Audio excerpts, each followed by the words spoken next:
La 6e séance va t'aider à conscientiser le rapport que tu entretiens avec le plaisir. L'objectif est double.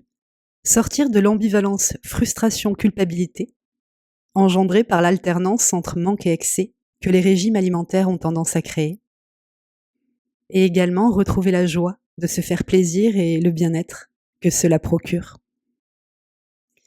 Lorsque l'on se fait plaisir, le circuit de récompense du cerveau est activé. Le corps est alors stimulé par une décharge de dopamine qui correspond à un plaisir immédiat. Si cette hormone est souvent décriée, elle est aussi l'hormone moteur pour permettre à l'humain, ainsi qu'aux autres mammifères, de se mettre en mouvement et d'accomplir les tâches du quotidien. Lorsque l'on est d'accord pour s'être fait plaisir, le corps répond à cette satisfaction par la production de sérotonine, l'hormone qui régule l'humeur et qui rend heureux.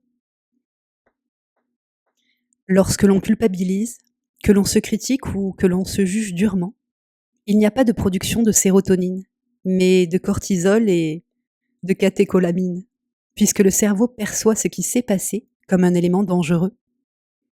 Le niveau de stress augmente et la digestion ne peut pas s'opérer dans de bonnes conditions.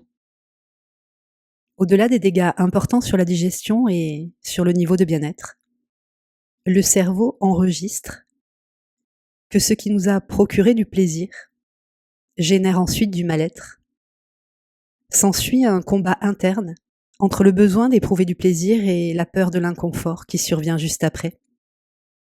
Cette ambivalence crée le plus souvent un rapport d'attraction-répulsion qui mène à un comportement de manque et d'excès. Il est donc important, pour sortir de ce cercle vicieux, de réapprendre à se faire plaisir sans culpabilité. Le corps est une usine à éprouver du plaisir au travers de ses 5 sens. Et cette séance va te permettre de t'en souvenir et de réinvestir les différentes façons d'activer le circuit de récompense en étant satisfaite de t'être fait du bien.